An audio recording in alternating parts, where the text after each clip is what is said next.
One of the biggest problems that I've noticed with the Need for Speed games coming out is that the developers keep removing things that nobody asked to be removed. Why does it sometimes feel like we are digressing backwards when we hop into a new Need for Speed game that is 4 years younger than the previous one? How is it that when I hop on the Heat, I can see friends' leaderboards for the fastest times on a track, or the fact we can start races ourselves and restart them over and over again? Why am I able to go into the garage and switch from daytime to nighttime with completely different races, different music, different ways of grinding, rep versus money, and different cop interactions in both sections? Before we dig deeper into it, no, this is not a bashing of Unbound video. Y'all already know the stance I have on this game and how I believe it is the best Need for Speed game to have dropped in a very long time. This video is just pointing out things that seem to poof from game to game and nobody understands why. If you enjoy, make sure to first like and subscribe, and also check me out on Twitch where I go live almost every single day. We play a bunch of Unbound,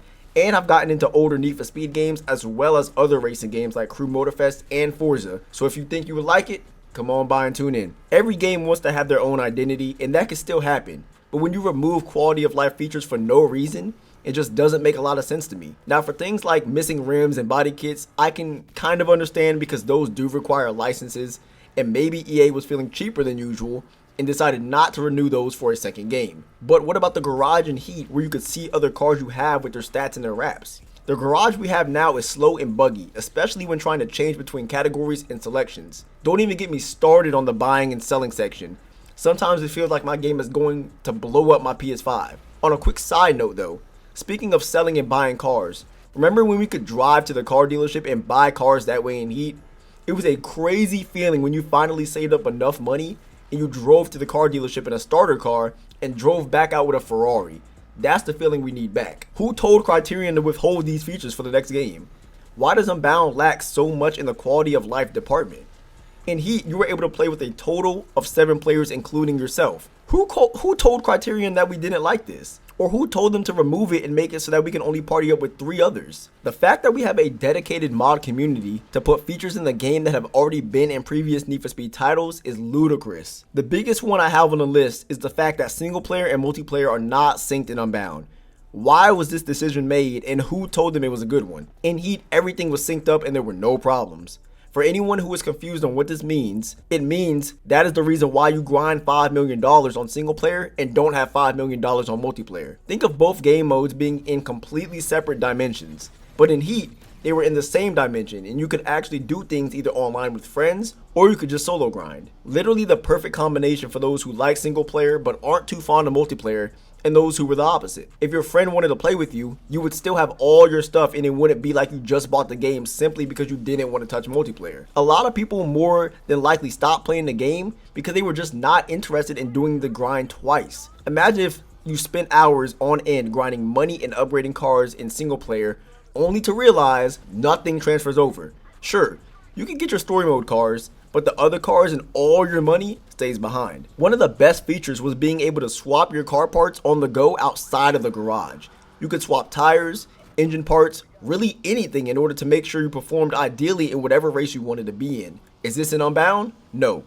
If you want to switch something out, sorry, but you gotta head all the way back to the garage to do it. It may seem like a small issue now, but when they didn't have fast travel for majority of the game's life cycle, it was beyond a pain. Another feature that is missing is the ability to live tune your car during a race or even when driving in general. Yes, there is an option to control your handling, but it's within the pause menu, and guess what you have to do to access it?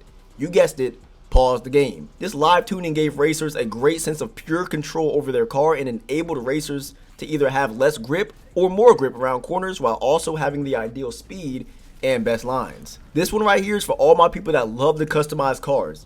The customizable rating for cars is also missing in Unbound that was present in Need for Speed Heat. This meter will let you know how much of a car could be customized, and if it was higher, you could do more to it, and vice versa for if the bar was lower. This gave players a choice before they bought the car if they actually wanted to spend money on something that they couldn't even alter besides the outside color. There have been a bunch of stories from those in the customization category of the community that have bought cars only to be disappointed to know that the only thing you can change are the rims and the color of the paint. Another really big thing is reusable parts between cars and not having to rebuy engines over and over again. If you're not gonna make it so engines don't have to be rebought between different cars, at least make it so that when you buy a duplicate of a car, the engines are already there. The player has technically already bought the engines for a car. Why do they need to rebuy them just because you have the exact same car but twice? NOS bottles and auxiliary should be shared as well, as every single car uses the exact same ones. I honestly think this was taken out to give players a more artificial type of grind so they don't achieve things too quickly, but who knows? It's still something that's missing that should have been in the game. That's just yet another feature that has been taken out for no apparent reason. To add on to the points of parts, why can we not sell parts anymore? If we don't have a use for something and it can't be put into another car anyway, why should we still have it in the first place? Yes, a bunch of new builds are always coming out for cars, but a lot of builds have already been established since the beginning, and all the parts we use our hard-earned cash on to get, we don't even need anymore. Doing a bit of research, I also found a bunch more features that seem to have been added to Need for Speed games and then removed and never seen again. If you guys have any features that you know, let me know, but these are the ones I found. Weapon tech, top helicopters actually doing something, a cockpit view, the crew feature, actual time trials, new game plus, and quick races. I did not include drag and drift events and those sort of things because of what Criterion has done recently with the new volume update, so keep that in mind. Remember, I do believe in giving credit where credit is due, so Unbound did bring a few things back that were missing from other games, but if each game could keep the good stuff and remember the bad stuff, we would have an even better game than what we have now. This video is not so much a bashing video, but more so a think piece on how features seem to be dwindling from game to game and either just get replaced with worse versions or just never come back. What do you guys think about this though? Let me know down in the comments below, and if you enjoyed, make sure to leave a like and subscribe, and I will see you all in the next video.